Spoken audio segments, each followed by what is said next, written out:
Hey, what's up, you guys? It's Bloody Jacob here to bring you my review of the Season 5 premiere of HBO's Game of Thrones, which was entitled The Wars to Come. And, yeah, this isn't my first video on the show. I did review the Season 4 finale, The Children, which was a fantastic finale, by the way, and Episode 9 was great as well, with the battle on the wall and stuff like that. And the finale is absolutely epic, especially with regards to Tyrion's side of things. If you guys remember what he ended up doing to Tywin, as well as killing Shay, which were both very much justified. Let's just admit it. We all know that. And, I know the first 4 episodes of Season 5 were leaked online, but, I don't know, I just feel better about, just watching it when they actually air and, supporting it in the traditional sense. So I'm just gonna, watch it every Sunday and then post my review on Monday. I'm just gonna keep it up like that. So yeah, I don't think it's a good idea for people to post videos about leaked episodes yet, if you want to avoid getting banned.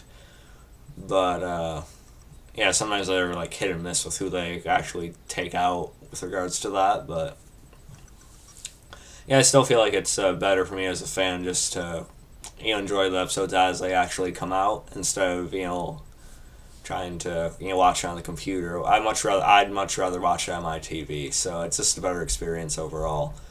And I still have school every week, so it makes it easier for me as well if I just wait for each Sunday. But anyway, Wars to Come, it was a pretty good premiere, I'd say. I mean, I read IGN's review, and I also looked over some comments on Facebook and IGN.com, of course. A lot of people seem to be a little put off by it because I guess it was a little bit too slow than what they were expecting for a premiere for Game of Thrones. And I get that, I guess a lot of people are expecting it to sort of like start off with like a bigger bang, and IGN said it wasn't as powerful as previous season premieres. And that may be true. I don't think it's the greatest season premiere we've had. I could do a whole video talking about why I think it's the best, but nonetheless, I think it did what it needed to do for the start of a season, especially after the way Season 4 ended. We needed like a little bit of a breather, you know what I mean?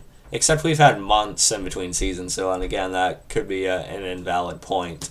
But nonetheless, I think that this episode, laid the groundwork for the season fairly well, in the sense that we got to see where most of the characters were at, and we kind of got an idea with the direction that each of them are going in. And so that's really the basic, formula for like a first episode that, people can follow and still be fine with. In my opinion, it wasn't a bad choice. And, so to the people complaining about it, I don't think it's really too justified, but of course you can have your opinion on it. We all like the really epic Game of Thrones episodes where shit goes down left and right. Like the Red Wedding, the, Joffrey dying in Season 4, and things like that. But, those things are coming. We can definitely guarantee it. It is Game of Thrones after all, but you're just going to have to wait a little bit later in the season. And besides, I don't want to watch 4 episodes and have to wait almost a month to see the 5th one either. So, yeah, anyway. My favorite part of the episode is, of course, Tyrion and Varys. Of course, if you guys didn't know, Tyrion's by far my favorite character on the show. He's the main reason why I watch it. He's the main reason why I got interested in the show to begin with. So, yeah. And Tyrion basically emerges from the crate he was being kept in. And it was kind of funny when him and Varys sort of went over the process they went through with each other. Tyrion describing how he had to, shove, shit through the hole in the crate to get it out, and then Varys had to be the one to pick it up and throw it overboard. Because you don't want anyone knowing he actually had Tyrion on board. Because if Tyrion was discovered, then Varys was discovered, and it would have all came crashing down after that. And Tyrion is sort of drinking himself to death, pretty much, because he doesn't really care anymore. He did what he did, and he doesn't really see anywhere else he can go at this point. He doesn't really see any other purpose he has anymore. And but Varys reminds him, that he believes men with particular certain talents have a role to play in the war to come. Of course, a reference to the episode title. And Tyrion says he'll never sit on the Iron Throne, and Varys agrees with that, but he believes Tyrion isn't like someone who should just like stand by for the rest of his life, drinking himself to death and not doing anything about it, because he sees how intelligent Tyrion is, and he says he has like the mind for strategy, like Tywin did. Of course, that is one of like Tywin's very few good qualities, and so Varys feels that Tyrion could help another rise to power and eventually take that Iron Throne, and of course, Tyrion says, "Good luck finding him," and then Varys says, "Who are saying anything about him?" And of course, that's referring to Daenerys Targaryen, our very own mother of dragons.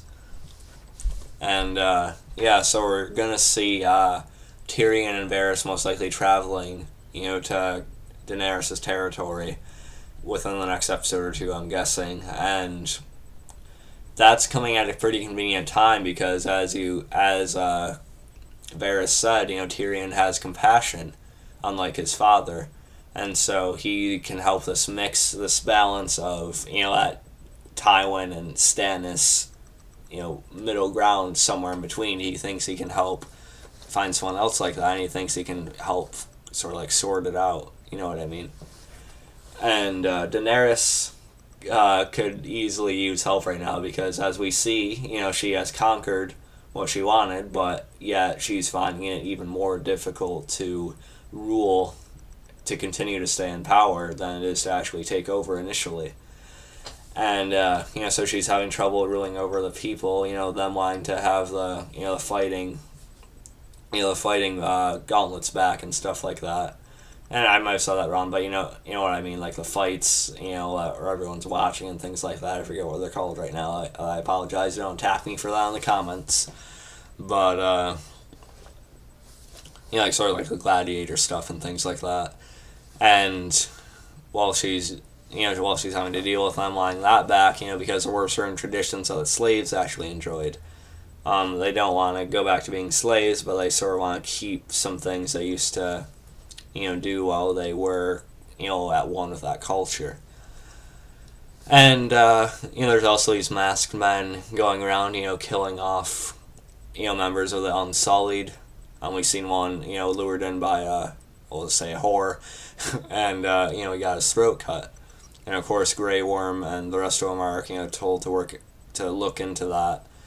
And so she has that to deal with, and I think Tyrion's going to come for her at a pretty convenient time because he can probably actually help her in that regard, sort of like figure out how to stay in power and sort of like balance out the society she now has control over.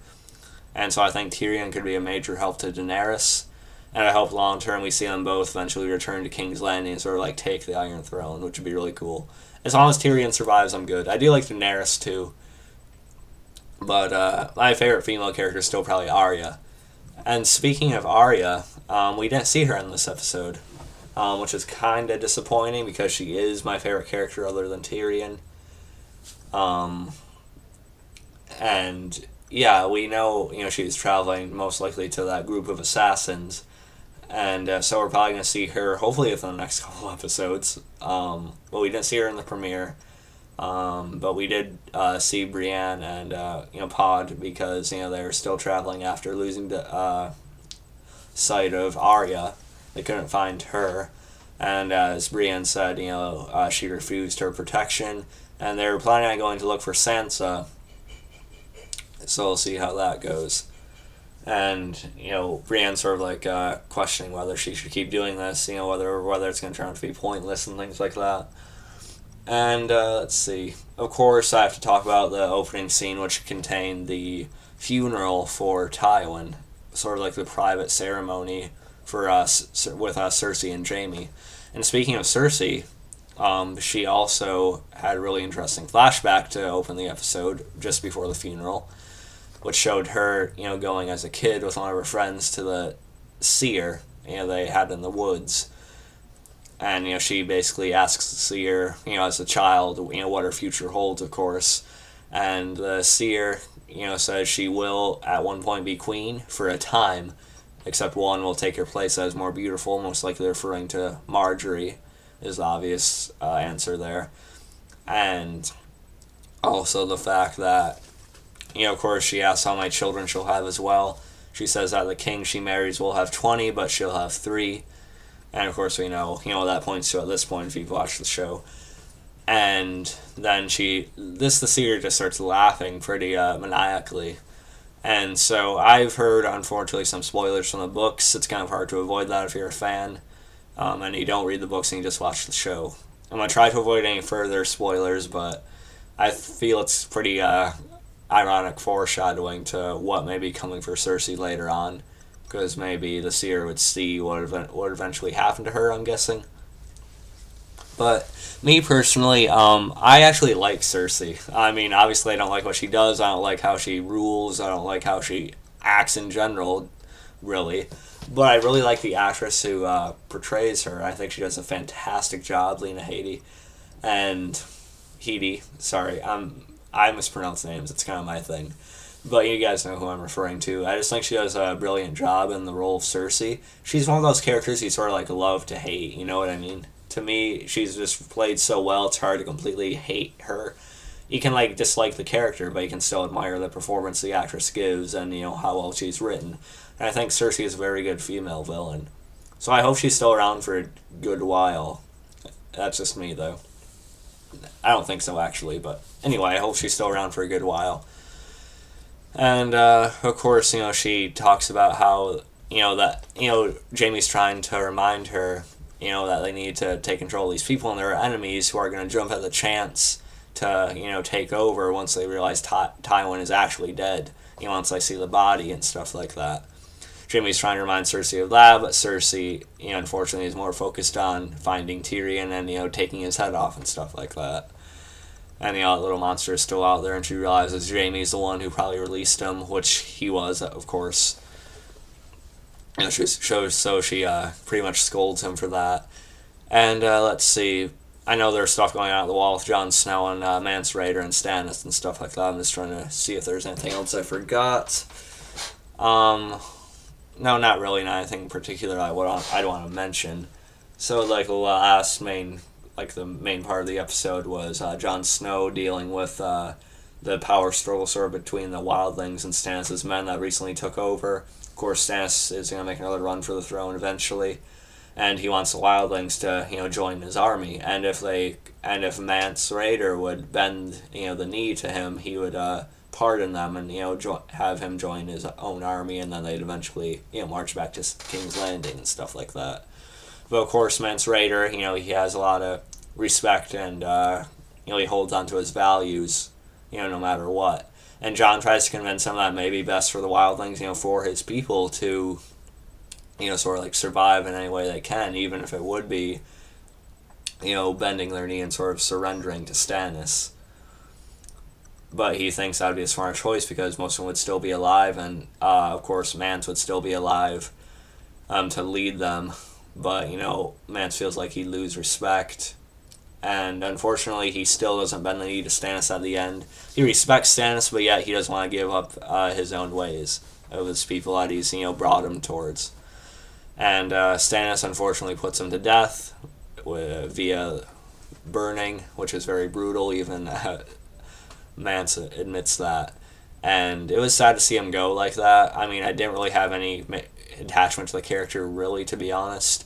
But, he seemed like a very respectable person. Jon respected him, despite the way, he ran his people and stuff like that.